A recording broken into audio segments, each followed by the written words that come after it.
உங்கள் வாழ்க்கையில் ஜோதிடம் பலனளித்திருந்தால் உலகிலேயே முதன்முறையாக ஜோதிடத்திற்கென்று பல்கலைக்கழகம் அமைத்து தமிழ்நாட்டில் உள்ள ஒவ்வொரு வீட்டிற்கும் ஒரு ஜோதிடரை உருவாக்க வேண்டும் என்ற என்னுடைய சுயநலமற்ற பொதுநலமான திட்டத்திற்கு நன்கொடை அளிக்க விரும்புபவர்கள் இங்கே தெரியும் ஸ்ரீ மகா மேரு ஜோதிட தியானாலயம் ட்ரஸ்ட் என்னும் QR கோடை ஸ்கேன் செய்து கூகுள் பே வாயிலாக உங்களால் இயன்ற நன்கொடையை அளிக்கலாம். நன்றி. உங்கள் வாழ்க்கையை உள்ளது உள்ளபடி உண்மையை தெரிந்து கொள்ள உடனே இந்த ஜோதிட சத்குருஜி மேரு சேனலை சப்ஸ்கிரைப் செய்து பக்கத்தில் உள்ள நோட்டிபிகேஷன் பட்டனை அழுத்தி விடுங்கள். அது என்ன காலபுருஷஸ்தானத்திற்கு நடந்தால் 12 ராசிகளுக்கும் நடக்குமா? இந்து மதத்தில் கடவுள் தத்துவம் இல்லை. இந்து மதத்தில் இருப்பதெல்லாம் அதிதெய்வ தத்துவம். அதிதெய்வம்னா சப்லார்டு. காலபுருஷனுக்கு ஏற்படக்கூடிய எந்த நன்மை தீமையும் 12 ராசிக்காரங்களுக்கும் பிட்டுக்கு மண் சுமந்த சிவன் தலையில் விழுந்த மாதிரி விழும். காலபுருஷனே நீச்சமாயிட்டான் அப்படின்னாக்கா எவெல்லாம் நல்லவனாக இருந்தாலும் அவனே இப்போ கெட்டவனாக ஆயிடுவான். ஆனாலும் மனிதனுடைய மனபயம் போகிறதுக்கு அவன் ஏதோ ஒரு மதவாதி காலில் போய் விழ வேண்டியதாக இருக்குது, ஏதோ ஒரு பாதிரியார் காலில் விழ வேண்டியதாக இருக்குது, ஏதோ ஒரு இமாம் காலில் போய் விட வேண்டியதாக இருக்குது. வேறு வழி இல்லை. தலஸ்தானத்தில் ஒரு கிரகம் உச்சம் பெற்று அதை ஒரு ஆட்சி கிரகம் பார்த்ததுனாலே மாதத்துக்கு பல லட்சங்கள் சம்பாதிப்பானான், ஒரு மாதத்துக்கே பல லட்சம் சம்பாதிப்பானான். அதனால் புத்தகத்திலே இருந்தால் கூட அதை நான் அனுபவிச்சிருந்தா தான் பேசுவேன், இல்லைனாக்கா நான் அதை புறம் தள்ளி விடுவேன், தவிர்த்து விடுவேன். அப்படி நடந்து கொண்டிருப்பவர்களுக்கு மட்டுமே மட்டுமே மட்டுமே டம் டம் டம். ஆறுகுடை மட்டும் என்ன இழிச்சவாயினா? ஆறுகுடை நல்லா இல்லைனாக்கா வெற்றியே கிடையாது.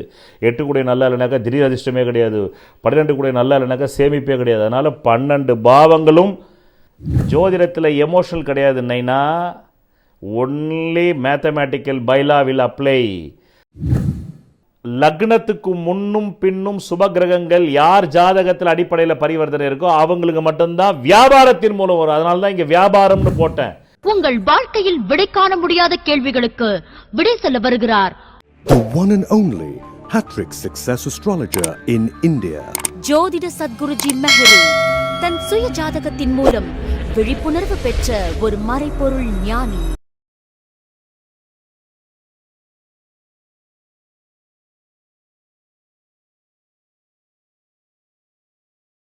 வணக்கம் என் உலகளாவிய ஜோதிட அன்பர்களே, அன்பிகளே. நான் தற்போது காலபுருஷ தத்துவ ஞான ஸ்தானத்திற்கு தன சேமிப்பு ஸ்தானத்தில் 24 வருடத்திற்கு ஒரு முறை மட்டுமே நடக்கின்ற பண யோகமும், நிறைய பேருக்கு தன யோகம்னா புரிய மாட்டேங்குது, அதனால் பண யோகமும், தனம்னா அது சமஸ்கிருத வார்த்தை, பண யோகமும் வியாபார லாபம் கொழிக்கும் வார்த்தைகளை நல்லா கவனிக்கணும்.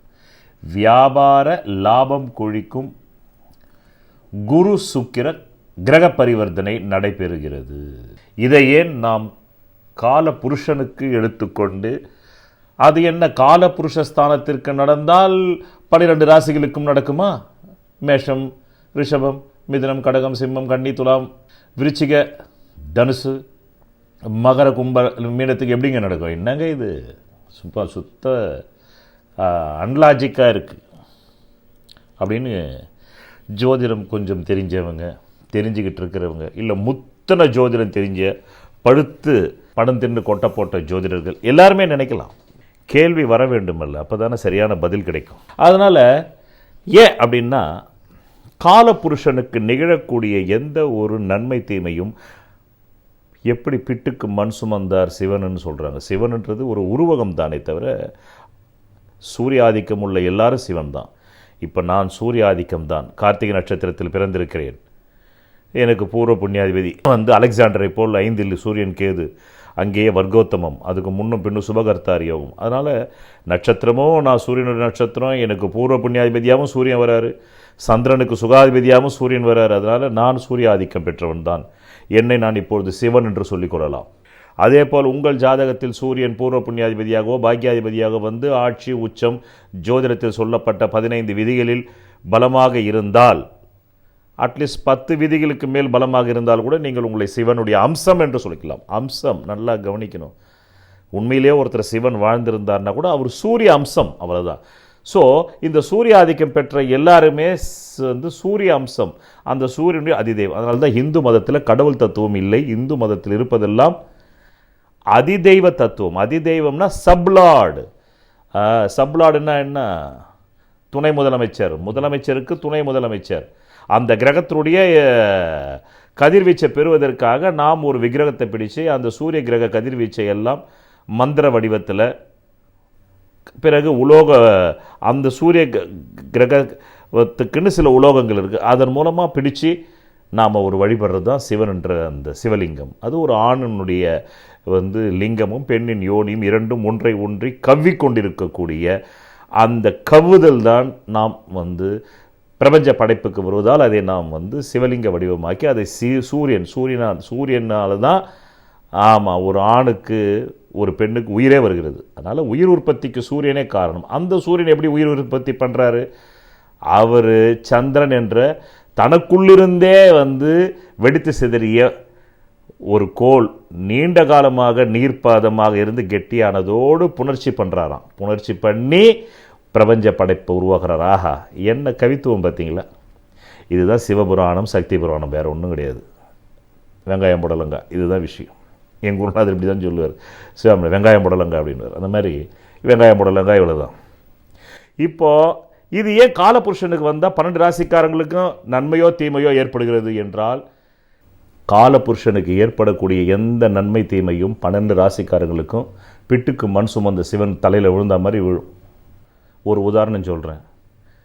மேஷம் தான் காலபுருஷன் அப்படின்னா அதுதான் முதல் ராசி. அந்த ராசிக்கு நடக்கக்கூடிய நன்மை தீமைகள் 12 ராசிகளுக்கு நடக்கின்றது. இப்போ ஒரு சின்ன உதாரணம் சொல்கிறேன், நான் கேட்டுக்குங்க.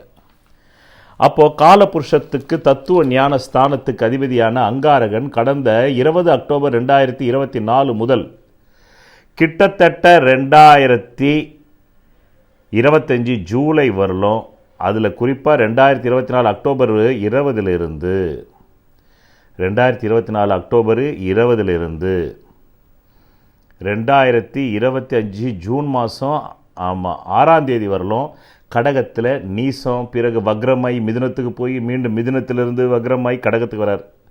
இவர் தான் காலபுருஷன். மேலும் ஒவ்வொரு நாட்டுக்கென்று ஒரு அதிகார கிரகம் வரும். நம் பாரத தேசத்திற்கு அதிகார கிரகம் செவ்வாய்.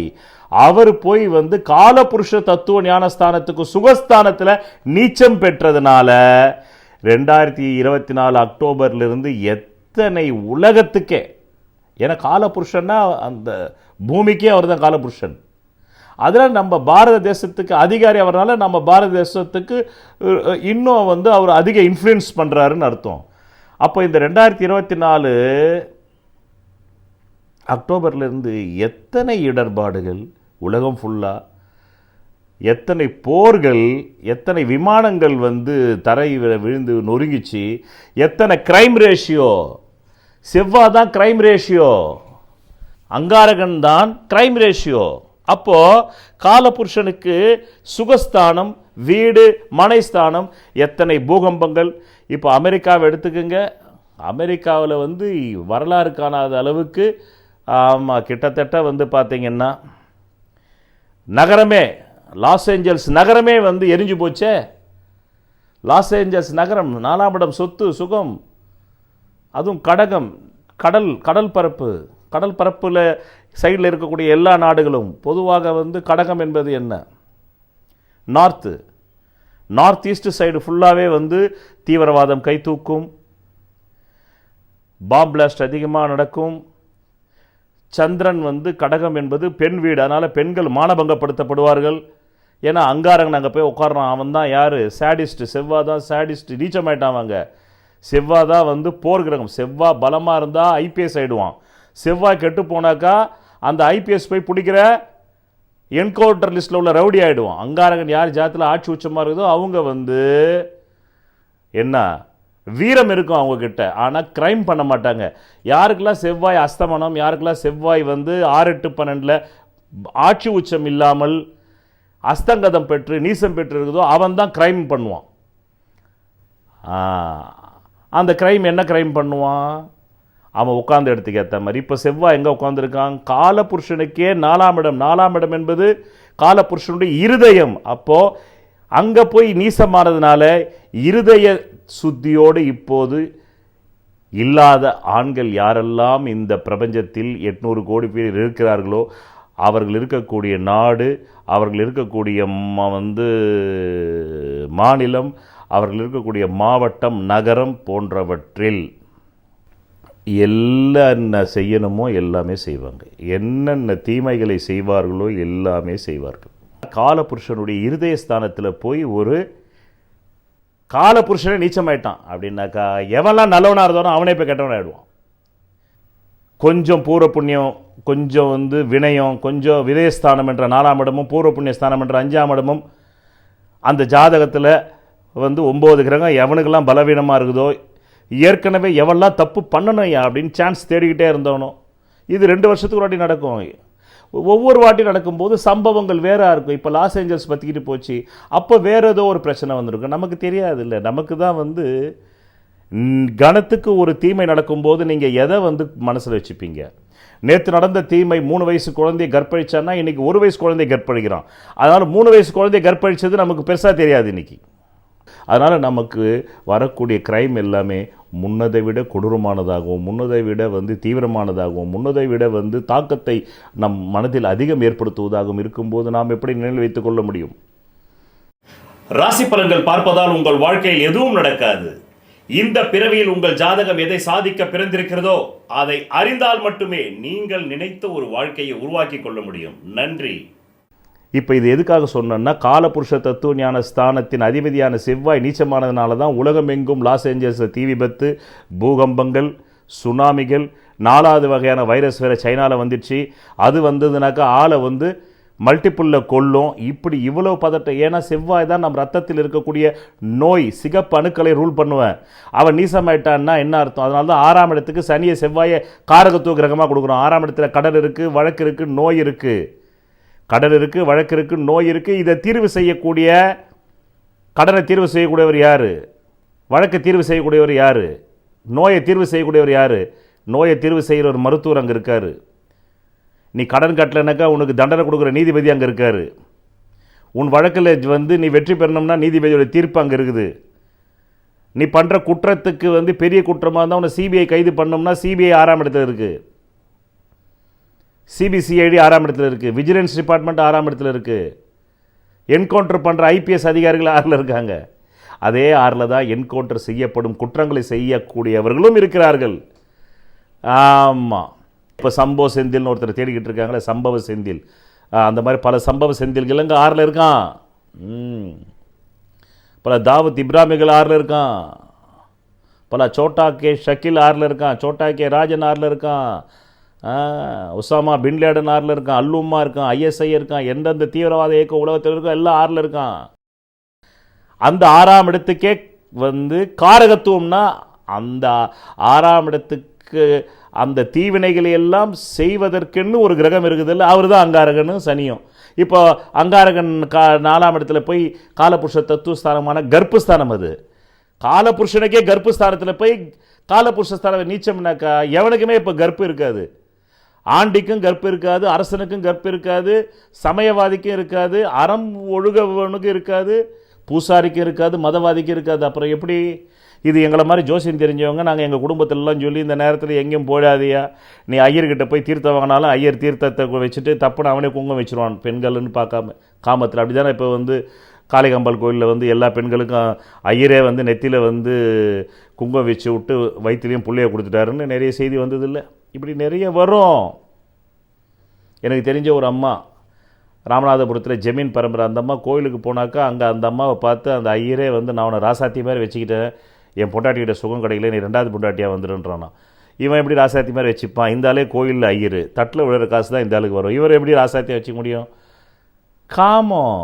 அதான் பகவான் ஓஷோ சொன்னார், இந்த மடாலயங்களில் அமர்ந்து கொண்டு இருக்கும் எல்லா மதவாதிகளுடைய விந்தணுவை பரிசோதனை செய்யுங்கள், அவர்களுக்கு தினமும் விந்து ஸ்கலிதம் கடவில் ஆகிறதா இல்லையா என்பதை ஒர்க் அவுட் பண்ணுங்கன்னாரு. நான் இன்னும் ஒரு படி மேலே போய் சொல்கிறேன், ஆகலைன்னா கூட அவங்க மாஸ்டர்பேட் பண்ணால் யாருக்கா தெரியுமா? தெரியாது. ஆனாலும் மனிதனுடைய மனபயம் போகிறதுக்கு அவன் ஏதோ ஒரு மதவாதி காலில் போய் உழ வேண்டியதாக இருக்குது, ஏதோ ஒரு பாதிரியார் காலில் உழ வேண்டியதாக இருக்குது, ஏதோ ஒரு இமாம் காலில் போய் உழ வேண்டியதாக இருக்குது. வேறு வழி இல்லை. ஏன்னா மனோகாரகன் சந்திரன் 5 நாள் வளர்பிற 5 நாள் தேய்பிற, 15 நாள் இப்படி இந்த பக்கம் கெட்டு போவான், 15 நாள் அந்த பக்கம் கொஞ்சம் பலமாக இருப்பான். அப்படியும் பலமாக இருக்கும்போது சனி கிணி பார்த்து தொலைச்சான்னா அங்கேயும் போச்சு. அதனால் என்றைக்குமே உங்களுக்கு மதவாதி தேவை தான். அவன் டுபாகூர்னு தெரிஞ்சாலும், அவன் உங்களுக்கு முட்டா பையன் தெரிஞ்சாலும் அவன் உங்களுக்கு தேவை. ஏன்னா உங்களுக்கு தான் மனோகாரகனுக்கு உடலுக்கு அதிபதியான சந்திரனுக்கு தான் 15 நாளில் கெட்டு போகிறானே. வளர்பிறையில் இருக்கிறவனே 15 நாள் தேய்பிறையில் வரும்போது டம்முன்னு ஆகிடுவான். ஏற்கனவே தேய்பிறையில் இருக்கிறவன் இன்னும் டம்முன்னு ஆகிடுவான். யாரெல்லாம் தன்னை அறிந்தார்களோ அவர்கள் எந்த டைமில் டம்முன்னு ஆக மாட்டான். இப்போ நான் எந்த நேரத்திலும் டம்முன்னு ஆக மாட்டேன். நான் என்னை தெரிஞ்சுக்கிட்டவன், இதையெல்லாம் தெரிஞ்சுக்கிட்டவன். அதனால தான் ஒரு நாள் கூத்துக்கு மீசை வச்சாக்கா ஜோசியம் காப்பாற்றிக்க முடியாது. ஹாராஸ்கோபாஸ் என்ற வார்த்தை கிரேக்க வார்த்தை. அதனுடைய அர்த்தம் என்ன தெரியுமா? தொடர்ந்து எவன் கிரகங்களை கவனிக்கிறான், தொடர்ந்து கிரகங்களை கவனித்து கொண்டிருப்பவன்னு பேர். இலவசமாக உலகிலேயே முதன்முறையாக உங்கள் அடிப்படை ஜாதக சிகிச்சை வகுப்பு your basic horoscope therapy class part 1 பிரதி ஞாயிற்றுக்கிழமை இந்திய நேரம் 7:30 PM முதல் 9:30 PM கூகுள் மீட் வாயிலாக உங்கள் வாழ்க்கையை தெரிந்து கொள்ள கீழே உள்ள தொலைபேசி எண்ணிற்கு உடனே தொடர்பு கொள்ளவும். இதில் சேருவதற்கு உங்களுக்கு தேவையான ஒரே தகுதி உங்களை அறிய வேண்டும் என்ற ஆர்வம் மட்டுமே. நன்றி. ஆனால் வெறுமனே கிரகங்களை கவனித்து கொண்டிருந்தால் உங்களுக்கு என்ன பயன்? உங்கள் ஜாதக ரீதியாக கிரக பயிற்சிகளை கவனித்து கொண்டே இருக்க வேண்டும். அடிப்படை ஜாதகத்தில் ஜாதகத்தில் என்ன பலம் பலவீனம் இருக்குதுன்னு தெரிஞ்சுக்கிட்டு தான் கோச்சாரத்தில் எல்லா கிரக பயிற்சிகளும் பலன் காணணும். அந்த மாதிரி தான் இப்போது இந்த காலபுருஷனுக்கு ஏற்படக்கூடிய ஒரு நல்லது. அதாவது காலபுருஷனுக்கு வலது பக்கம் தனகாரங்கனும், இடது பக்கம் தனஸ்தானாதிபதியும் பரிவர்த்தனை. அதனால தான் என்ன அழகாக போட்டோம் பாரு, தன சேமிப்பு ஸ்தானாதிபதி. 12ஆம் இடம் என்பது சேமிப்பு. காலபுருஷ தத்துவ ஞானஸ்தானத்திற்கு தன 2ஆம் இடத்துக்கு அதிபதி. 12ஆம் இடம் என்பது சேமிப்பு ஸ்தானத்தில், தன சேமிப்பு ஸ்தானத்தில். காலபுருஷ தத்துவ ஞான ஸ்தானத்திற்கு தன 2ஆம் இடம், சேமிப்பு 12ஆம் இடம் ஸ்தானத்திற்கு பரிவர்த்தனை பெறுகிறார்கள். 24 வருடம் இது, ரைட். இப்போ நான் சொன்ன ஜோதிட பலன் எல்லாமே பலிக்குதுன்னு சொல்கிறாங்கன்னா அதுக்கு என்ன காரணம்னா, நான் காலபுருஷ தத்துவ ஞான ஸ்தானத்தின் லக்னமே என்னுடைய லக்னமாக வந்துவிட்டது. பிறகு காலபுருஷ தத்துவ ஞான ஸ்தானத்துக்கே ஸ்பீக்கர் யார்? சபாநாயகர் 2ஆம் இடம். பொதுவாகவே சந்திரன் தான் சபாநாயகருக்கு அதிபதி. அது தெரியுமா உங்களுக்கு?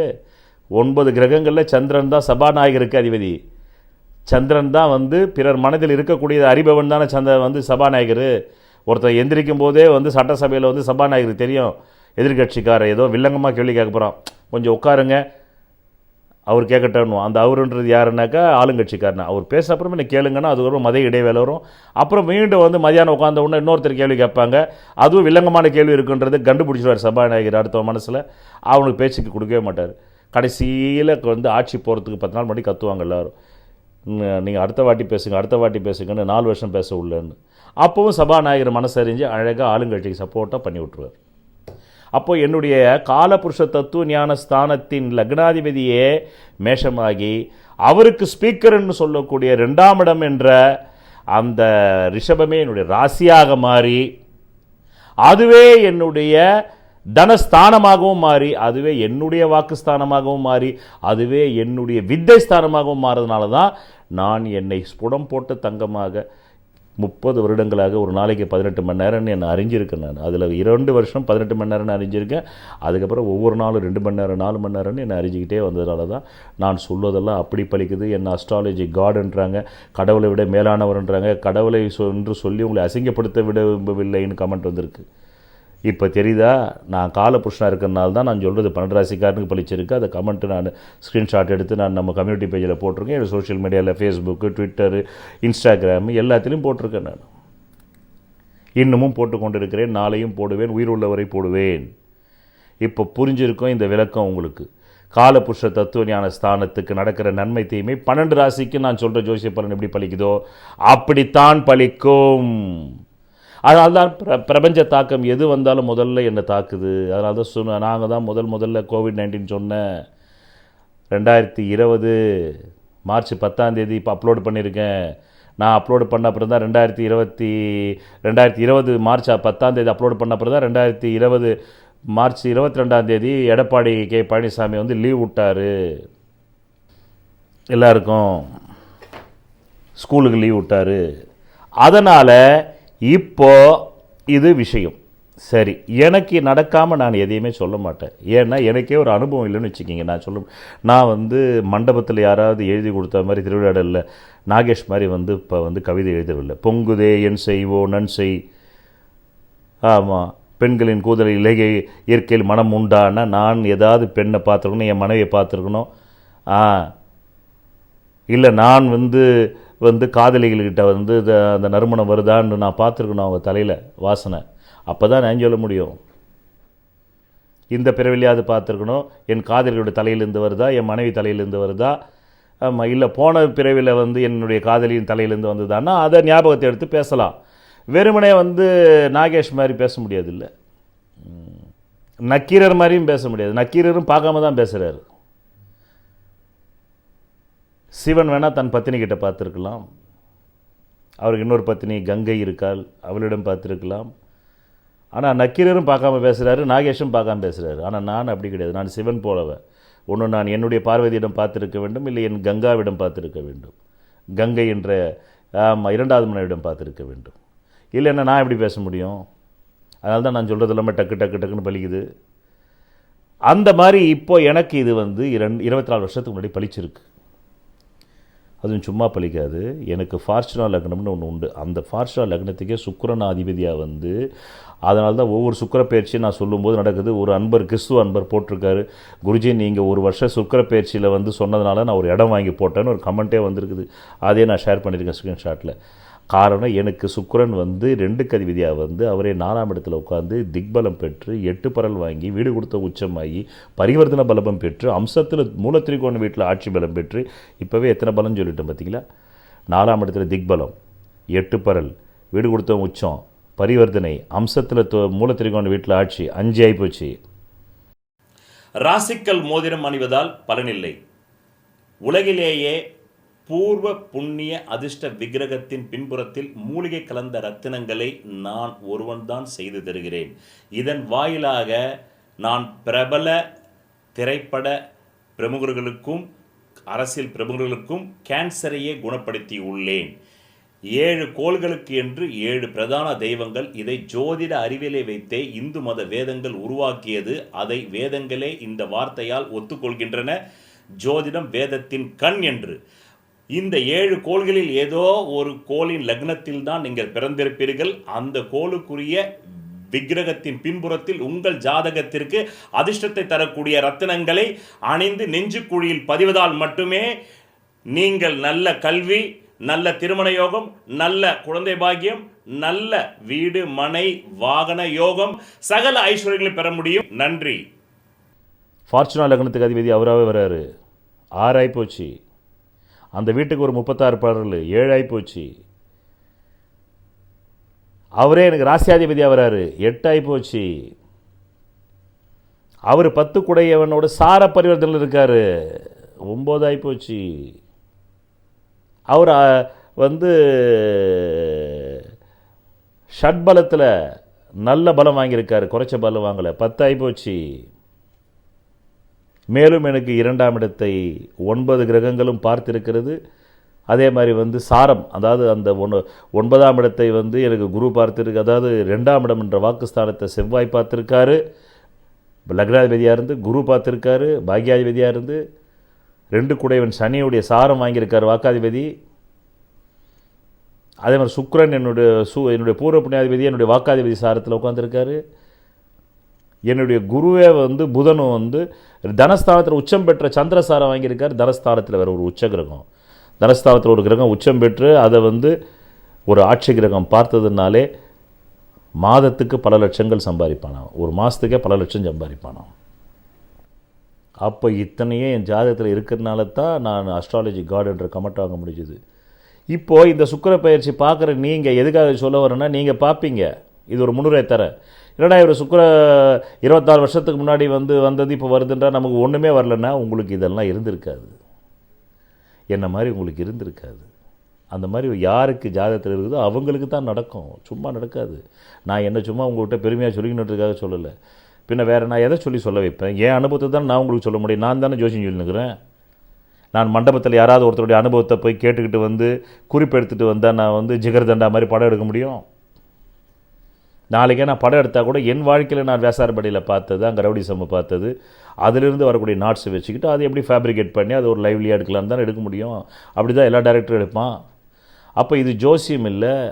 நான் அனுபவிக்காதது நான் உங்களுக்கு எப்படி சொல்ல முடியும்? நான் புக்கு படித்தாலும் அந்த புக்கில் இருக்கிறது எனக்கு நடந்தால் தானே எனக்கு ஊர்ஜிதமாகவும், அப்போ தானே நான் சொல்ல முடியும்.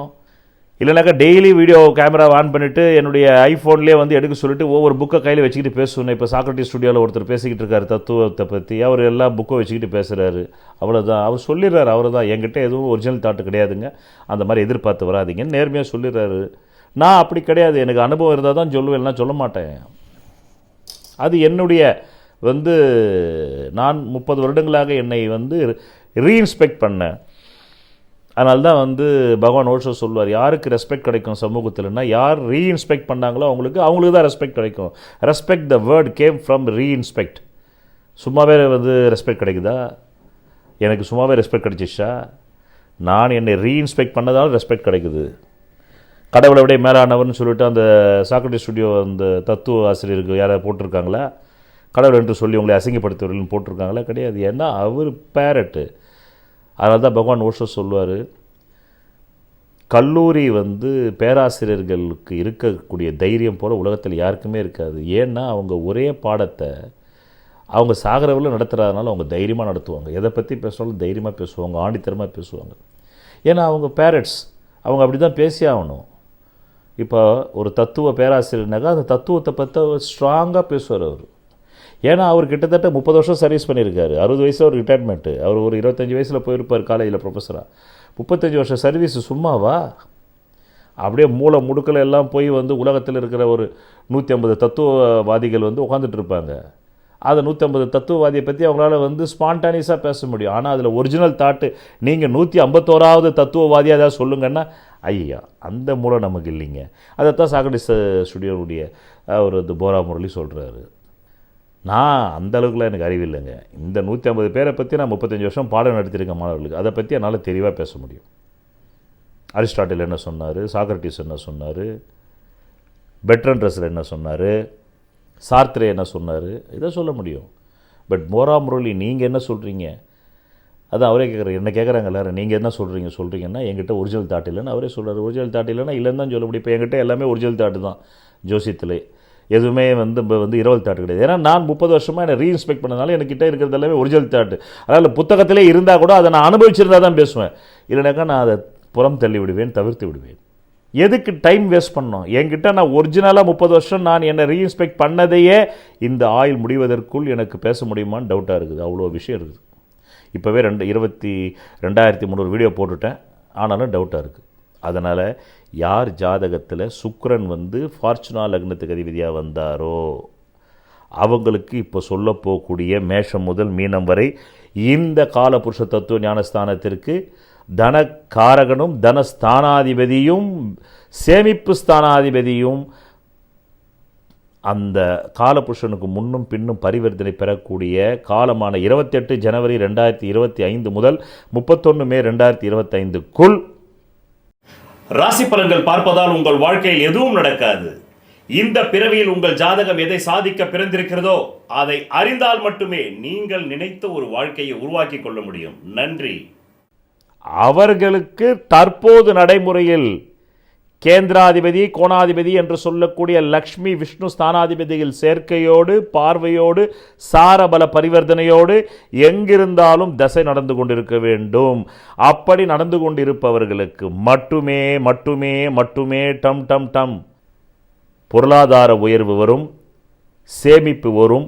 அப்படி வருவது மீண்டும் அதே காலபுருஷ தத்துவ ஞானத்திற்கு குருவும் சுக்கிரனும் பரிவர்த்தனை அதே மாதிரி அந்த ஜாதகத்தில் பூர்வ புண்ணியம் நல்லா இருக்கணும், தனம் நல்லா, தனாதிபதி நல்லா இருக்கணும், லக்னாதிபதி மேனா நல்லா இருக்கணும். அப்புறம் பூர்வ புண்ணியாதிபதி, பாக்கியாதிபதி, தனலாபாதிபதிகள், சுகாதிபதிகள் நன்றாக இருக்கிற ஜாதகத்துக்கு இந்த 28 ஜனவரி 2025 முதல் 31 மே 2025க்குள்ள கொடுக்கக்கூடிய ஒரு நன்மையாகப்பட்டது நாளுக்கு நாள் வளர்ந்து, நாள் ஒரு மேனி பொழுதொரு வண்ணமமாக வளர்ந்து வளர்ந்து வளர்ந்து அடுத்த வாட்டி இந்த குரு சுக்கிரன் பரிவர்த்தனை ஆகும்போது அவங்களுக்கு வயசு இருந்ததுன்னா அனுபவிக்கிறதுக்கு அப்பவும் ஒரு நல்ல கேந்திர கோணாதிபதி தனலாப தசை ஓடும்போது அப்பவும் ஒரு சேமிப்பு, ஒரு பொருளாதார உயர்வு, ஒரு கல்யாணம், ஒரு சுபகாரியம், ஒரு குழந்தை பிறக்கிறது, இதெல்லாம் நடக்கும்.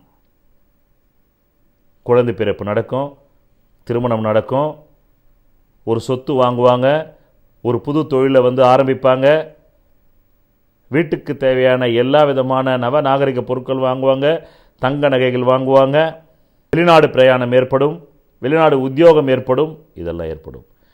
ஆமாம் மேருஜி இப்படி சொல்கிறீங்களே, உங்களுக்கு நடந்திருக்கான்னு கேட்பீங்களே. ஏன்னா நீங்கள் தான் சொல்லிட்டீங்களே மேருஜி, அனுபவம்னா நடந்திருக்கு. இதே மாதிரி எப்போ வந்தாருன்னா 26 ஜனவரி 2001 முதல் 30 மே 2001, அப்போது தான் எனக்கு சினிமா கம்பெனிக்காக முதன் முறையில் 2,50,000 ரூபாய் கொடுத்தாங்க. நான் சொல்லி ஜோசியம் பறித்தவங்க 25 லட்சத்தில் ஃபஸ்ட்டு பேமெண்ட் கொடுத்தாங்க. ஃபஸ்ட்டு பேமெண்ட் 2.5 lakh வாங்கிட்டு வந்து தான் நான் விருகம்பாக்கத்திலே ஒரு அப்பார்ட்மெண்ட்டை எடுத்தேன். அன்றைக்கி அதனுடைய விலை 10 லட்ச ரூபாய்.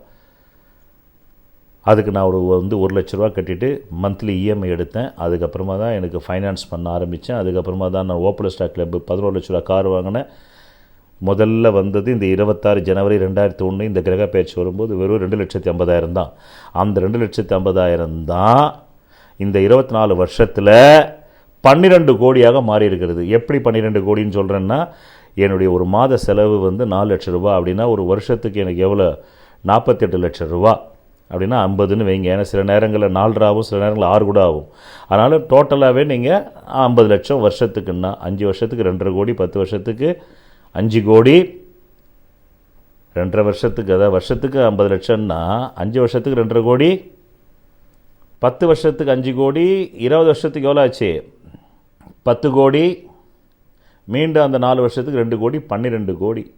ஒரு 2,50,000 ரூபாய் எனக்கு இந்த காலபுருஷ தத்துவ ஞானத்தின் தனாதிபதியும் பாக்யாதிபதியும் பரிவர்த்தனை பெரும் காலத்தில் வந்த பணம் 12 கோடியாக மாறி மகாலட்சுமியை போன்ற மனைவியை நான் கட்டி அற்புதமாக அடுத்த தனுஷ் மாதிரி உங்கள் பையன் வருவான்ற அளவுக்கு இப்போ ஃபோட்டோ ஷூட்டு 3 லட்ச ரூபாய்க்கு நான் எடுத்து அதெல்லாம் நீங்கள் ராகதி பேச்சில் பார்த்துருப்பீங்க. அப்படி ஒரு மகனை பெற்று என் குருநாதர் சொன்னார், உன் பையன் தலை வைக்கிற இடத்துல வைரம் இருக்கும், கால் வைக்கிற இடத்துல தங்கம் இருக்குன்ற மாதிரி ஒரு பையனை பெற்று அது உண்மைன்றது அவன் ஃபோட்டோ ஷூட்டை நிரூபித்து எல்லா டாப் மோஸ்ட் சினிமாக்காரங்களும் அவன் பெரிய ஹீரோவாக வருவான்ற வாய்மொழிஞ்சி எனக்கு ஒரு அற்புதமான தர்மகர்மாதிபதி யோகத்தோடு ஒரு மகள் பிறந்து அவளுக்கு இப்போ அந்த தர்மகர யோக தசை 2030 ஆரம்பிக்க போது அது எனக்கு பெரிய ராஜயோகத்தை சினிமாவில் தரப்போது. 30 to 50 வரணும், 2050 வரணும். இப்போ புரிஞ்சுதா? ஜோசியம் கில்லுக்கீரை கிடையாது. சித்தர்கள் சொன்ன மாதிரி உங்கள் ஜாதகத்தில் லக்னாதிபதி தனாதிபதி 12 பாவாதிபதிகள் இருக்கணும். என்ன 6 குடை மட்டும் என்ன இழிச்ச வாயினா? 6 குடை நல்லா இல்லைனாக்கா வெற்றியே கிடையாது. 8 குடை நல்லா இல்லைனாக்கா திடீர் அதிர்ஷ்டமே கிடையாது. 12 குடை நல்லா இல்லைனாக்கா சேமிப்பே கிடையாது. அதனால் 12 பாவங்களும் அந்த 12 பாவ அதிபதிகளும் நல்லா இருக்கணும். அதில் 11 பாவங்களை தாண்டி லக்ன பாவம் பலமாகவும் லக்னாதிபதி பலமாகவும் இருந்தால் இப்பொழுது ஏற்படக்கூடிய 28 ஜனவரி 2025 முதல் 31 மே 2025க்குள்ளே எனக்கு எப்படி நடந்ததோ அப்படி உங்களுக்கு நடக்கும். இல்லை என்றால் நடக்காது நடக்காது நடக்காது. ஜோதிடத்தில் எமோஷனல் கிடையாது நைனா. ஒன்லி மேத்தமேட்டிக்கல் பைலா வில் அப்ளை. பிளானட்டரி பொசிஷனை நீ ஸ்புடம் போட்டு மேத்தமேட்டிக்கல் பண்ணி அதில் வரக்கூடிய ரிசல்ட்டில் தான் பலன் இருக்குதே தவிர ஜோதிடம்ன்றது அறிவியலில் கருணை கிடையாது, கருணை கிடையாது. ஆமாம், அங்கே என்ன நெட் பேலன்ஸ் இருக்குது? பேங்க்கில் ஏதாவது கருணை பார்க்குறானா உனக்கு? ஐயோ சாமி, என் பிள்ளைக்கு அங்கே கேன்சருங்க, தயவு செஞ்சு நீங்கள் எங்கே லட்சம் கோடி சம்பாதிக்கிறீங்களே கனரா வங்கியில், தயவு செய்து எங்களுக்கு ஒரு 2 கோடி தரக்கூடாதா கேன்சருக்கு அப்படின்னு கேட்டாங்க. எவ்வளோ அறியாமையோ அப்படி தான் ஜோதிடரிடம் கேட்பது, அப்படி தான் ஜோதிடரிடம் கேட்பது. மதவாதிகிட்ட போய் கேட்கலாம், பொய் சொல்லுவான், அம்பாள் காப்பாற்றிடுவா சிவன் காப்பாற்றிடுவான்னு. ஜோதிடன்னு சொல்ல முடியாது, கணக்கு இருக்கணும். என் மகளுக்கே கேன்சர் வந்தது, எல்லாருமே தப்பாக சொன்னாங்க. அவள் ஜாதகத்தில் லக்னாதிபதி எல்லா கோளை விட பலமாகவும் லக்னபாவம் பலமாக இருந்தது. அதை ஒன்று தான் நான் நம்பினேன், இவள் கேன்சர்லேருந்து வெளியே வருவான்னு இன்றைக்கி அவள் தான் எங்களுக்கே நைட்டில் 1 மணிக்கு ஆனாலும் பால் கொடுக்குறா, டிஃபன் போட்டு கொடுக்குறா. அவள் 8 வயசு நடக்க முடியாதுன்னாங்க எல்லோரும். சங்கர நேத்ராலயா ஐ கேன்சர் இருந்தது அவளுக்கு 3 மாதத்தில். சங்கர நேத்ராலயாவில் நடக்க முடியாது, அவரால் நடக்க முடியாதுன்னாங்க 8 வயசில். அப்போ தான் என்னுடைய டிசேபிள் ஒருத்தருக்கு அவர்கிட்ட கேட்டால், இல்லைங்க இப்போல்லாம் இவங்க சூப்பர் ஸ்பெஷாலிட்டின்னு ஒரு படிச்சுட்டு வந்துடுறாங்க, அதில் புக்கில் என்ன இருக்குது அதை அப்படியே சொல்லிடுறாங்க.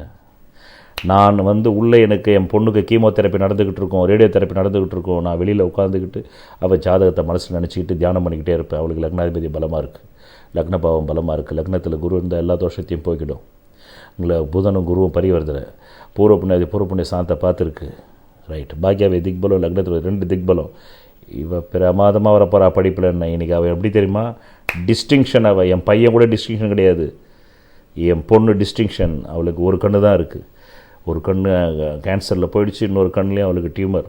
நாங்கள் இது கொடுத்தோம் அவளுக்கு ரேடியோ தெரப்பி, அதுலேயே அவளுக்கு 60% தான் 40% தான் விஷனே இருக்குது. இன்றைக்கி அவள் தான் கில்லி மாதிரி இருக்கிறா, என் பையனை விட அவள் தான் கில்லி மாதிரி இருக்கிறா. காரணம் லக்னாதிபதி கேந்திரத்தில் தர்ம கர்மாதிபதி யோகன்றான். எவருமே பணிவார்கள் இறைவன் போல, காலில் விழுந்து சாமின்னு கும்பிட்டுருவானா, தர்மாதிபதி இருந்தால் அவளுக்கு இருக்குது. அவள் பிறக்கிறதுக்கு முன்னாடியே நான் அப்போ என்கிட்ட லேப்டாப் கிடையாது, உட்காந்து பஞ்சாங்கத்தில் எழுதிக்கிட்டு இருக்கேன். ஐயோ இந்த டைமில் பிறந்தான்னா துலாலக்கணம் வரும், அது எடுத்த உடனே 17 வருஷம் அப்பனை கோடீஸ்வரன் ஆக்கும். துலாத்தில் பிறக்காமல் கண்ணியில் பிறந்தான்னா 17 வருஷம் அப்பனுக்கு கோடீஸ்வர யோகம் கிடையாது. அதுக்கப்புறமா அவளுக்கு 2030க்கு மேலே தான் அப்பாவுக்கு கோடீஸ்வர யோகம். அதெல்லாம் போட்டு கணக்கு போட்டு அப்படியே வச்சுக்கிட்டு இருக்கேன் நான். கரெக்டாக அவள் கண்ணியில் பிறந்தா, அதனால் எனக்கு 2030க்கு மேலே தான் கோடீஸ்வர யோகம். அது வரல அந்த கோடீஸ்வர யோகத்தை அடையிறதுக்கான வேலைகளை செஞ்சுட்டு போகிறேன். அதுதான் என் கம்பெனி இப்போ 12 கோடி கொண்டு வந்திருக்கேன். நாளைக்கு அதை நான் வச்சு தான் வெஞ்சர் கேபிட்டல் 100 கோடி கேட்குறேன். அப்போ இந்த மாதிரி உங்கள் ஜாதகத்தில் 12 பாவங்களை விட லக்ன பாவம் பாவ பலத்தில் அதிகமாக இருந்து 9 கிரகங்களிலேயே லக்னாதிபதி அந்த 8 கிரகத்தை விட பலமாக இருந்து பிறகு எல்லா கிரகங்களும் அந்த ஜாதகத்தில் நீச்சமாக இருந்தாலும் நீச்சபங்க ராஜயோகம், அஸ்தமனம் இல்லாமல், திதிசூன்ய தோஷம் இல்லாமல் இருந்தாலும் திதிசூன்ய தோஷத்துக்கு பரிகாரம் ஏற்பட்டு என்ன ஒரு 6 கிரகங்கள் அந்த ஜாதகத்தில் பலமாக இருக்கணும். அந்த 6 கிரகங்களில் 1 5 9 இருக்கணும், 1 4 7 10 இருக்கணும். அது எல்லாமே ஆட்சியாவோ உச்சமாவோ என்ன கேட்குறதுக்கே உங்களுக்கு ஐயோ இது நமக்கு இருக்காதுன்னு தோணுதில்லை. அதனால தான் பணக்காரங்க கம்மியாகவும் ஏழை ஜாஸ்தியாகவும் இருக்கிறான். மற்றவங்களுக்கெல்லாம் கிடைக்காம இருக்காது, கிடைக்கும். அந்த 28 ஜனவரி 2025 31 மே 2025 ஏதோ ஒரு நன்மை நடக்கும். அப்படி நடக்கிற நன்மை மீண்டும் 6 மாதம் கழிச்சு அது லாஸில் போகலாம், இல்லைனாக்கா வேறு மாதிரி அது செலவாயிடலாம். அது மீண்டும் அந்த 24 வருஷம் கழிச்சு அது ஒரு சேமிப்பாக நின்று, இப்போ நான் என் கம்பெனி 12 கோடிக்கு ஃப்ளோட் பண்ணியிருக்கேன் பாருங்கள், அப்படி கொண்டு வர முடியாது. கொண்டு அதை வச்சு ஒரு 100 கோடி வெஞ்சர் கேபிட்டலுக்கு போக முடியாது. ஏதோ அந்த டைமில் சொன்னார்ப்பா ஒரு லேண்டு வாங்கினா, அதுக்கப்புறம் 2 வருஷம் கழிச்சு ஒரு கஷ்டம் விற்றுட்டோம்ப்பா, அவ்வளோதான். அப்படி இருக்கும். அதனால தான் ஆமாம் இந்தியாவில் ஆமாம் டாப் 10 பணக்காரன் தானே சொல்கிறான், டாப் 100 கூட சொல்கிறது இல்லை. டாப் 10 பணக்காரங்குள்ளே தான் வரான். அதில் டாப் 1 தானே டக்குன்னு பேர் வருது, ரத்தன் டாட்டா, டாட்டா பிர்லா தானே முதல்ல 2 பேர் வராங்க. அதனால் உலகம் முழுவதும் எந்த தொழிலாக இருந்தால் எதிர் துருவங்கள் தானே வெளியில் தெரியுது. டாட்டானா எதிர் துருவம் பிர்லா, அப்புறம் அம்பானின்னாக்கா இப்போ அதானி, அவ்வளோதான். 2மே நீ வேறு அப்புறமா சிவநாடார்லாம் அப்புறம் தானே வராரு. நிறைய இன்டலெக்சுவல் பீப்புள் நிறைய அவர் சிவநாடாரை தெரிஞ்சவங்க தானே சொல்லுவாங்க. டப்புன்னு கேளு, இந்தியாவில் யாருப்பா பணக்காரன், டாட்டா பிர்லாப்பா. அடுத்தது யாருப்பா, அம்பானி அதானிப்பா. அதுக்கப்புறம் தான் மற்றவங்களாம் குவாலியர் கியூலியர் எல்லாமே. அதே மாதிரி சினிமாவில் யாருப்பா, ரஜினி கமல். அரசியலில் தமிழ்நாட்டில் யாருப்பா, திமுக. அங்கே யாருப்பா, மத்தியில் காங்கிரஸ் பிஜேபி. இவ்வளோதான், 2 தான். சூரியன் 1 சந்திரன் 1. அப்போ 800 கோடி பேரில் 2 பேர் தான், 100 கோடி பேர்லேயே 2 பேர் தான். உலக கோடி சொல்ல டக்குன்னு யாருன்னு கேட்டால் யாரை சொல்லுவீங்க நீங்கள்? இன்றைக்கி எலன் மஸ்க்குன்னுவீங்க, கொஞ்ச நாள் முன்னாடி பில்கேட்ஸ்ன்னுவீங்க, அவ்வளோதானே. 2 பேர் தானே டக்குன்னு சொல்ல முடியும். அதுக்கப்புறமா கொஞ்சம் இருங்க, கூகுளில் தட்டினாக்கா சொல்ல போகுது டாப் 10 யாருன்னு. அதை வேறு மூலையில் வச்சுக்கின்னு இருக்கணுமா? ஒரு காலத்துலேயே அது மூலையில் வச்சுக்கிட்டு மனப்பாடம். இப்போ தேவையே இல்லை. இன்டர்வியூ போயிட்டுருக்கும்போதே நம்ம அப்படியே தட்டினாலே போதும். Top 10 rich man in world அப்படின்னு போட்டால் டக்குன்னு வந்துடுது. அப்படியே பேட்டி ஆங்கர்கிட்ட பேசிக்கிட்டே அப்படி லைட்டாக அது செல்ஃபோனை பார்த்துக்கிட்டே சொல்லலாம். டக்குன்னு என்ன இருக்குது. முன்னாடி தான் மனப்பாடம் தேவை, டெக்னாலஜி இல்லாதப்போ. உலகத்தினுடைய 100 கோடி சொல்லி மனசில் வச்சுக்கிட்டு அங்கே போய் 20 பேர் தான் சொல்ல முடியும் அப்போவும். ஆனால் அதில் மனஸ்பாடமே பண்ணாமல் டக்குன்னு சொல்ல முடியும்னா எலான் மாஸ்க். ஏன்னா அவரை பற்றி நிறைய தகவல் வந்துக்கிட்டே இருக்குது. ஆமாம், அவர் அந்த நடிகைக்கு வந்து பணம் கொடுத்தாரு, அவர் இந்த கேன்சர் இன்ஸ்டியூட்டுக்கு பணம் கொடுத்தாரு, அவர் அங்கே பணம் கொடுத்தாரு, அவர் வந்து ஜனாதிபதியை பார்த்தாரு, அவர் ட்ரம்ப்பை பார்க்குறாரு, அவர் வந்து நரேந்திர மோடியை பார்க்க வராருன்னு அவரை பற்றி தானே மீடியா வந்து ஃபோக்கஸ் பண்ணுது. அதனால் உங்களுக்கு டக்குன்னு மனசில் இருக்குது. மற்றவங்களெல்லாம் தேடி கண்டுபிடிச்சி படித்து ஞாபகப்படுத்தினா அந்தந்த துறை சார்ந்த மாணவர்களுக்கு தெரியும். சார்ட்டர்ட் அக்கௌண்ட்ஸுக்கு தெரியும், இல்லைனாக்கா நிதி மேலாண்மை படித்தவங்களுக்கு தெரியும். மற்ற எல்லாருக்குமே தெரியணுன்ற அவசியம் கிடையாது. இல்லை, நான் டக்குன்னு ஸ்பான்டானியஸாக 5 மணி நேரம் பேசுவேன் ஜோசியத்துக்கு. காரணம் 30 வருஷம் என் ஜாதகத்தை தெரிஞ்சுக்கிட்டதுனால. அதுக்காக நீங்கள் வந்து சிவநாடாரை சொன்னால் பேசுவாரா? வேம்பு அம்மையார் இங்கே ஒருத்தர் இருக்கார், 25,000 கோடிக்கு அதிபதி, ஸ்ரீதர் வேம்பு. அவரை பேச சொல்லுங்கள், என்ன மாதிரி பேசுவாரா? அவர் துறையில் அவர் பேசுவார். அது மாதிரி தானே.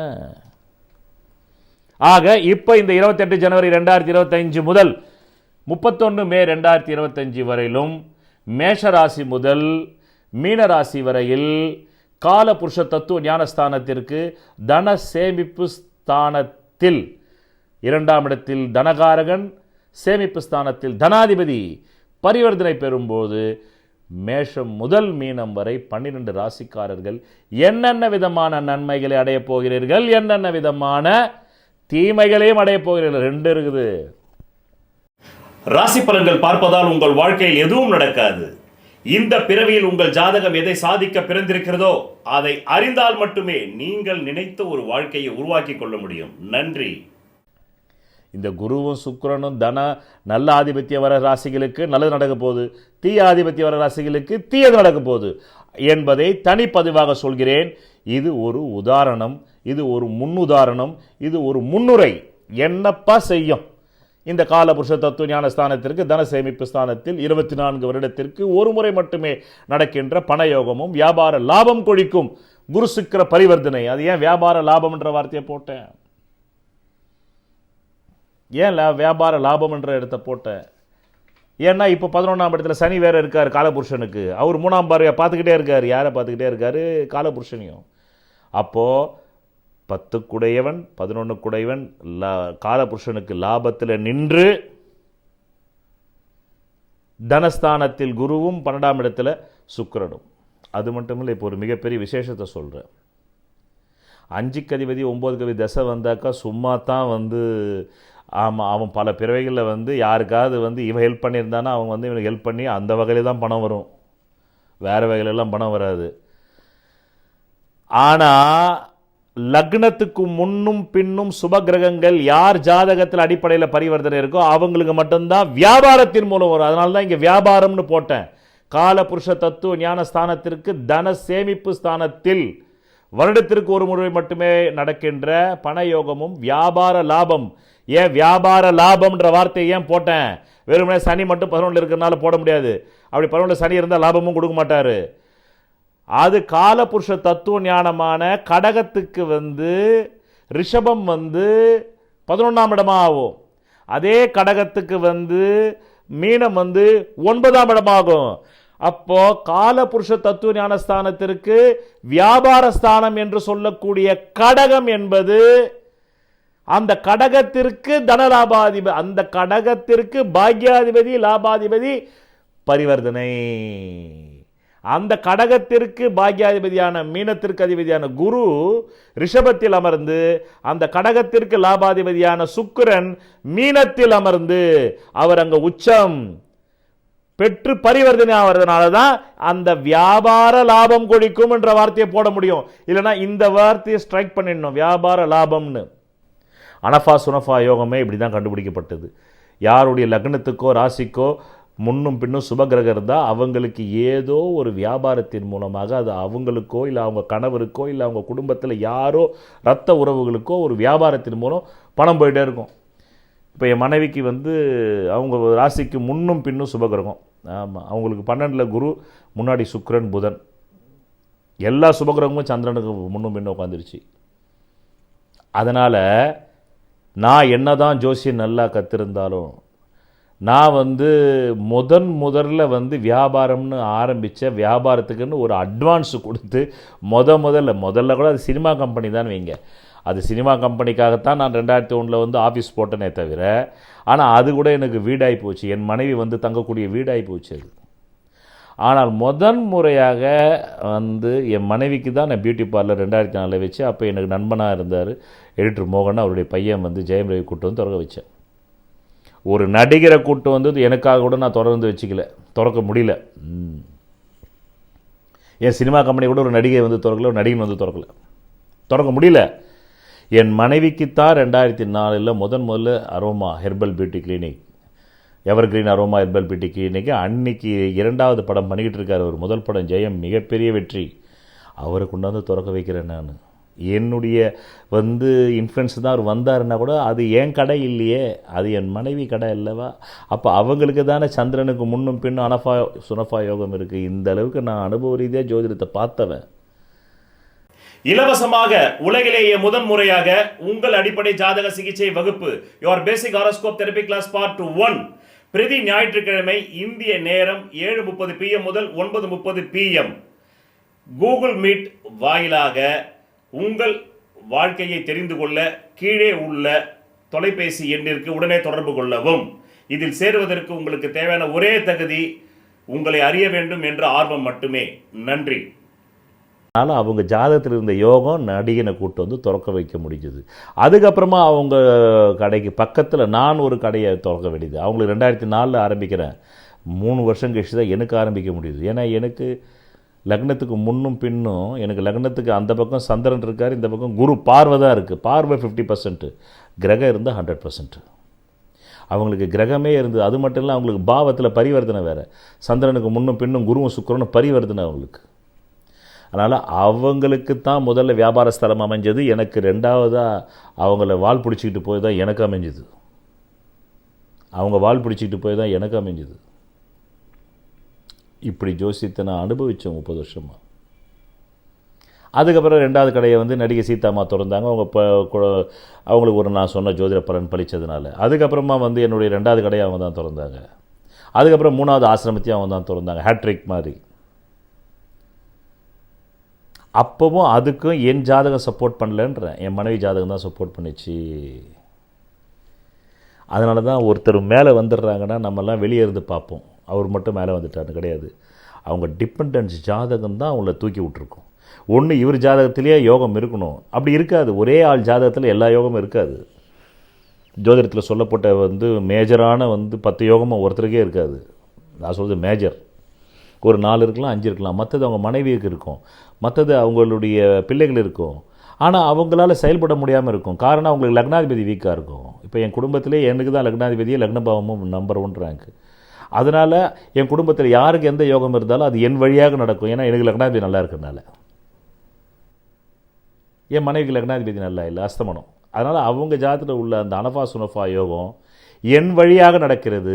நான் போய் வந்து ஒரு நடிகரை கூப்பிட்டு வந்து அதை திறக்க வேண்டியதாக இருக்குது. என் மனைவி போய் கூப்பிட்டு வரல. என் மனைவி மூஞ்சி பார்த்து ஜெயம் ரவி வரல. ஏன் மூஞ்சி, ஏன் நான் தானே லக்னாதிபதி, அப்போ என்ன தானே பார்ப்பார் அவர்?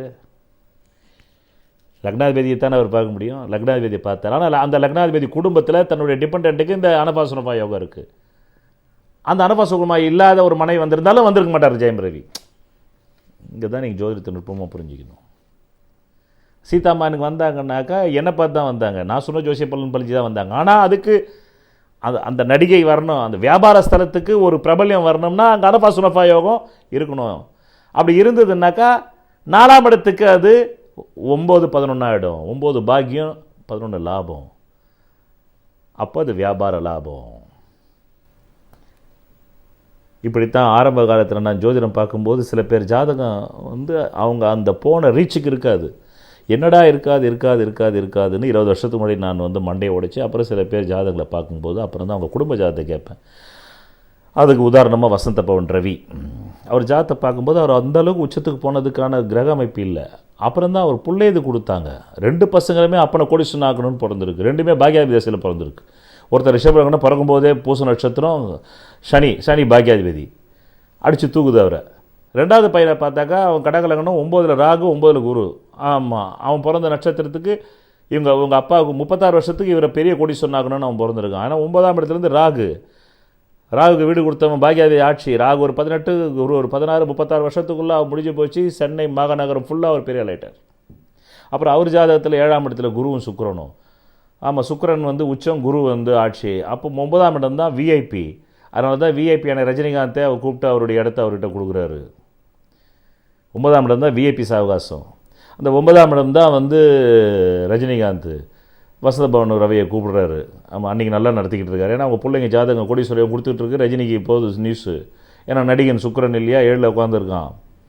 ஆமாம், கூப்பிட்டு என்னுடைய இந்த வச்சுக்கோ, இந்த பாம்புக்குற ஹோட்டல் பக்கத்தில் இருக்கிற இடத்த நீ வச்சுக்கின்னு எனக்கு மாதம் 6 லட்ச ரூபா கொடு முதல்லன்னு 2024. அப்போ நான் முதல்ல போகிறேன். அவங்க அப்போ ஆரம்பித்தப்போ ஃப்ரீயாக வந்து நண்பர்கள்லாம் கூப்பிட்டு போட்டார். நான் சொல்லி அவர் நடந்தனா என்னை கடவுள் மாதிரி பார்ப்பார் வசந்த பவன் ரவி. வெப்சைட்லலாம் வந்து போட்டிருக்கேன் பாருங்கள், நான் அவருக்கு சொல்லி நடந்தது. அப்போது அந்த வசந்த பவன் ராவி ஜாதகத்தில் இன்றைக்கி அவர் இருக்கிற அளவுக்கு கோடீஸ்வர யோகத்துக்கான கிரக பலம் இல்லை. ஆனால் அதை கொடுத்தது வந்து அந்த தசை அவர் நடக்கலை. ஆனால் அந்த தசைக்கு நடக்காமலே அவருக்கு வந்ததுக்கு காரணம் உங்கள் பிள்ளைகள் நடந்து போச்சு. அதுதான் இளமையில பிள்ளைகளுக்கு பாக்யாதிபதி தசைகள் வந்தால் அப்பனை தூக்கிடுது மேலே. இப்போ என் பொண்ணுக்கு 2030 வர்றதுனால அதிலிருந்து 30லேருந்து 50 என்னை சினிமாவில் பெருசாக தூக்கிடும். இப்படித்தான் ஜோசியத்தை தெரிஞ்சுக்கணும். இதை இல்லாமல் சும்மா வந்து படித்தவன் பாட்டை எழுதினவன் ஏட்டை கெடுத்தான், படித்தவன் பாட்டை கெடுத்துக்கிட்டான்னு பார்த்துட்டு இருந்தீங்கன்னா நீங்கள் ஒரு தவறான எதிர்காலத்தை நோக்கி போயிடல. அதனால தான் சீக்கிரமாக வாங்க. வந்து நம்ம ஸ்ரீ மகாமேரு ஜோதிட தியான ட்ரஸ்ட் நடத்தக்கூடிய ஞாயிற்றுக்கிழமையில் 7:30 to 9:30 ஈவினிங்கில் கூகுள் மீட்டில் கலந்துக்கிட்டு இந்த யோகம் இருக்கா இல்லையான்னு தெரிஞ்சுக்கிட்டு என்ன யோகம் இருக்குதோ அதுக்கேற்ற மாதிரி முயற்சி பண்ணிங்கன்னா தான் அதை அடைய முடியும். இல்லைன்னா முடவன் கொம்பு தேனிக்கு ஆசைப்பட்ட மாதிரி இருக்கிறதையும் போச்சுரா நொல்ல கண்ணான்னு அதுவும் போயிடும் என்று கூறி, இப்பொழுது இந்த 28 ஜனவரி 2025 முதல் 31 மே 2025 வந்து 31 மே 2025 வரை நடக்கக்கூடிய காலபுருஷ தத்துவ ஞானஸ்தானத்திற்கு தன சேமிப்பு ஸ்தானத்தில் 24 வருடத்திற்கு ஒரு முறை மட்டுமே நடக்கின்ற பணயோகமும் வியாபார லாபம் கொழிக்கும் குரு சுக்கிர பரிவர்த்தனை மேஷராசி முதல் மீனராசி வரையில் என்னென்ன நன்மை தீமையை செய்ய போகிறது என்பதை தனித்தனி ராசி பதிவுகளாக போடுகிறேன். பாருங்கள். இது வந்து முன்னுரை. நன்றி, வணக்கம். இலவசமாக உலகிலேயே முதன்முறையாக உங்கள் அடிப்படை ஜாதக சிகிச்சை வகுப்பு your basic horoscope therapy class part 1 பிரதி ஞாயிற்றுக்கிழமை இந்திய நேரம் 7:30 PM முதல் 9:30 PM கூகுள் மீட் வாயிலாக உங்கள் வாழ்க்கையை தெரிந்து கொள்ள கீழே உள்ள தொலைபேசி எண்ணிற்கு உடனே தொடர்பு கொள்ளவும். இதில் சேருவதற்கு உங்களுக்கு தேவையான ஒரே தகுதி உங்களை அறிய வேண்டும் என்ற ஆர்வம் மட்டுமே. நன்றி. விதி மதி கதி. விதிங்கிறது உங்களுக்கு அமைஞ்சிருக்கிற ஜாதகத்தில் இருக்கிற ஜென்ம லக்னம்ங்கிறது. அது பலமா இருந்தா அந்த ஜென்ம லக்ன ஜாதகத்தில் இருக்கக்கூடிய அனைத்து விதமான தோஷங்களுக்கும் ஜாதக ரீதியாக பரிகாரம் செய்து உங்களை வெற்றி பெற வைக்கலாம். மதிங்கிறது உங்களுக்கு அமையக்கூடிய சந்திர லக்னம். விதியான ஜென்ம லக்னம் பலவீனமாய் கெட்டு போய் அந்த மதியாவது பலமா இருந்தா அப்பதான் நியூமராலஜி, நேமாலஜி, வாஸ்து சாஸ்திரம், ஹீப்ரு பிரமிட் நியூமராலஜி மூலமா உங்களை வெற்றி பெற செய்யலாம். ஜாதகத்துல விதி மதிங்கிற இந்த ரெண்டுமே கேட்டு கதிங்கிற சூரிய லக்னம் பலமா இருந்தா அவங்களுக்காக கண்டுபிடிக்கப்பட்டதுதான் பரிகார சாஸ்திரம். அதன் மூலமா அவங்களுக்கு பரிகாரம் செஞ்சு அவங்களை வெற்றியாளர்களா மாற்றலாம். அந்த பரிகாரத்திற்கு என்றே நான் கண்டுபிடிக்கப்பட்டதுதான் பூர்வ புண்ணிய அதிர்ஷ்ட தெய்வ டாலர் ஆகும். ஒரு மனிதன் அவன் ஜாதகத்தை அறிந்து கொண்டால் தான் அவன் வாழ்க்கையில் வெற்றி நிச்சயம். சொல்வதெல்லாம் பலிக்கும் அபூர்வ வாக்கு சக்தி பெற்றவர் மெஹ்ரு அவர்கள். உங்கள் வாழ்க்கையில் பணம், புகழ், பதவி, திருமணம், குழந்தை பேரு, உயர்கல்வி, வெளிநாட்டு யோகம், கலைத்துறையில் வெற்றி, அரசியலில் வெற்றி போன்ற இன்னும் எண்ணற்ற உங்கள் வாழ்வின் கேள்விகளுக்கு ஒரு மனிதன் அவன் ஜாதகத்தை எப்படி அறிந்து கொள்வது? Contact Jodhida Sadguruji Mehru. Address Quality Complex, first floor, new number 45, wall number 12, Arunachalam Road, Saligramam, Chennai 93. Phone 044237607772. Contact 995295962, 98409 57612. Website www.srimeheru.org.